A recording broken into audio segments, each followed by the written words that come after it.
कश्मीर की जहां पर हवाला के पैसों से आतंकियों को फंडिंग करने वाले अलगाववादी नेता शब्बीर शाह को प्रवर्तन निदेशालय यानी कि ईडी ने गिरफ्तार कर लिया है। मनी लॉन्ड्रिंग का 10 साल पुराना ये मामला जिसमें एक्शन लिया गया, शब्बीर की गिरफ्तारी की गई और आज शब्बीर शाह को दिल्ली लाकर अदालत में पेश किया जा सकता है।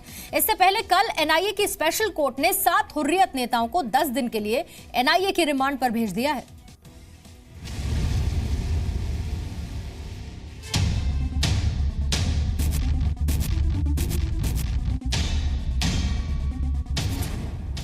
अलगाववादी शब्बीर शाह गिरफ्तार, अब बाकी अलगाववादियों की बारी।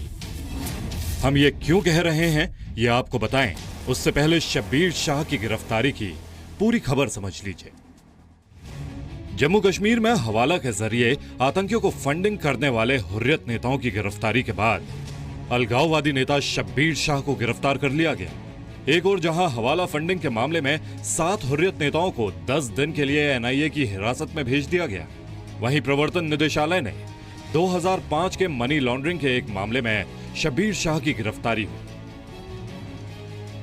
शब्बीर शाह को फिलहाल श्रीनगर के हमहमा पुलिस चौकी में रखा गया है, जिसे पूछताछ के लिए दिल्ली लाया जा सकता है। दिल्ली में एनआईए भी शब्बीर शाह से पूछताछ कर सकती है। दरअसल प्रवर्तन निदेशालय 2005 के एक मनी लॉन्ड्रिंग केस के मामले में शब्बीर शाह से पूछताछ करना चाहती थी। ईडी ने पिछले 2 साल में पूछताछ के लिए शब्बीर शाह को 8 नोटिस भेजे, लेकिन शब्बीर शाह पेश नहीं हुआ, जिसके बाद ईडी की मांग पर दिल्ली की पटियाला हाउस कोर्ट ने शब्बीर शाह के खिलाफ गैर जमानती वारंट जारी कर दिया, जिसके बाद कल रात शब्बीर शाह को गिरफ्तार किया गया। 2005 में दिल्ली स्पेशल सेल ने एक मोहम्मद असलम नाम के व्यक्ति को गिरफ्तार किया था। असलम के पास 5 पिस्टल, 15 कारतूस और विस्फोटक के साथ 62,96,000 रुपए जब्त किए गए थे। पूछताछ में असलम ने बताया था कि शब्बीर शाह के लिए हवाला पैसों को लाने ले जाने का काम करता है। ये पैसा पाकिस्तान से आता है, जिसे वो दिल्ली में लेता था और श्रीनगर में उसकी डिलीवरी देता था। इसी के आधार पर ईडी ने 2007 में शब्बीर शाह के खिलाफ मनी लॉन्ड्रिंग का केस दर्ज किया था। उसके बाद शब्बीर शाह को ईडी ने पूछताछ के लिए समन किया था, लेकिन वो जांच में कभी शामिल नहीं हुआ। पिछले 2 सालों में शब्बीर शाह को 8 बार नोटिस दिए गए थे। ईडी ये पता लगाने की कोशिश कर रही है कि हवाला के पैसों का आतंकवाद को बढ़ावा देने में कैसे इस्तेमाल होता था। शब्बीर शाह की गिरफ्तारी के बाद अब मीर वाइज उमर फारूक, यासिन मलिक और सैयद अली शाह गिलानी का नंबर भी जल्द आएगा, क्योंकि आतंक के बाद अब अलगाववादियों की शामत तय है। श्रीनगर से खालिद हुसैन के साथ जितेंद्र शर्मा, जी मीडिया, दिल्ली। तो कश्मीर घाटी में हवाला फंडिंग से आतंक फैलाने वालों पर कार्रवाई के बाद एनआईए ने अब पत्थरबाजों पर बड़ी कार्रवाई का एक्शन प्लान तैयार किया। एनआईए ने अपनी जांच में कश्मीर में पत्थरबाजों के 48 गैंग लीडर्स की पहचान की है और एनआईए ने पत्थरबाजों के इन 48 गैंग लीडर्स पर 110 पन्ने का डॉसियर भी तैयार किया है, वो भी सबूतों के साथ।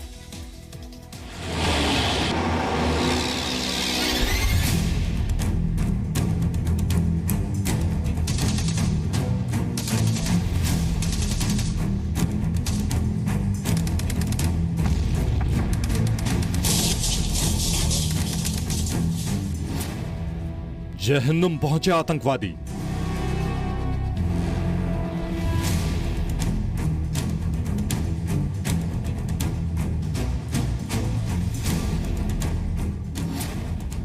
जेल पहुंचे अलगाववादी।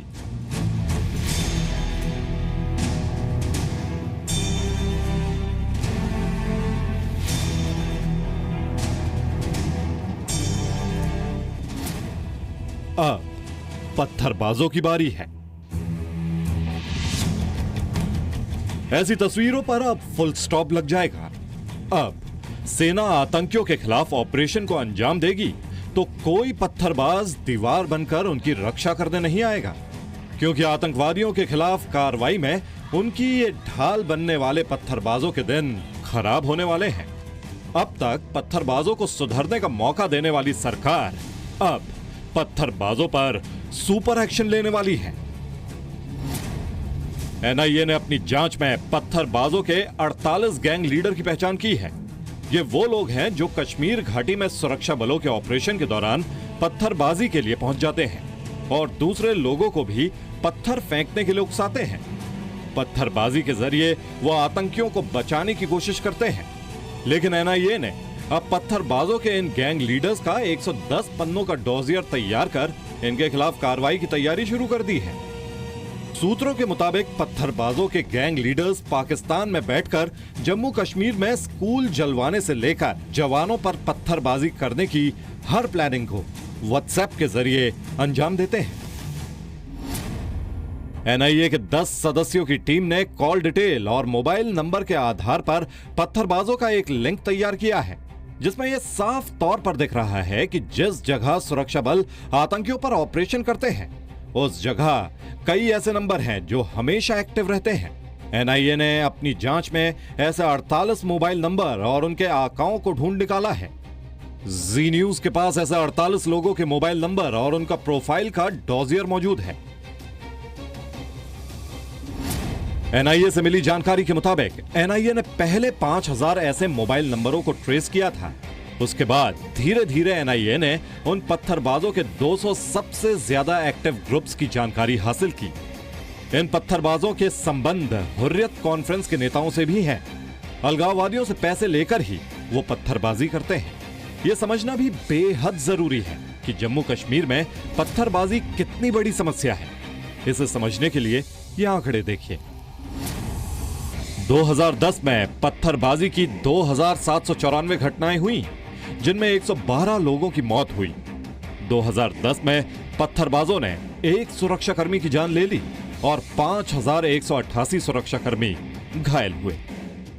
वहीं 2016 में पथराव की 2808 घटनाओं में 85 लोगों की मौत हुई।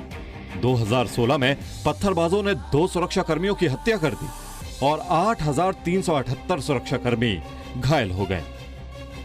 9 जुलाई 2017 तक पथराव की 664 घटनाओं में 21 नागरिकों की जान गई।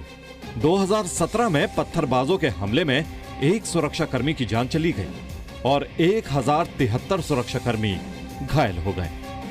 2012 में 220 आतंकी घटनाएं हुई, जिनमें 15 नागरिकों की मौत हुई और 15 जवान शहीद हुए। जबकि 2010 में 72 आतंकियों का एनकाउंटर हुआ। वहीं 2017 में अब तक 172 आतंकी हमले हुए हैं। 2017 में हुए आतंकी हमलों में 12 नागरिकों की मौत हुई और 38 जवान शहीद हुए हैं। 20 जुलाई 2017 तक करीब 110 आतंकियों का एनकाउंटर हो चुका है।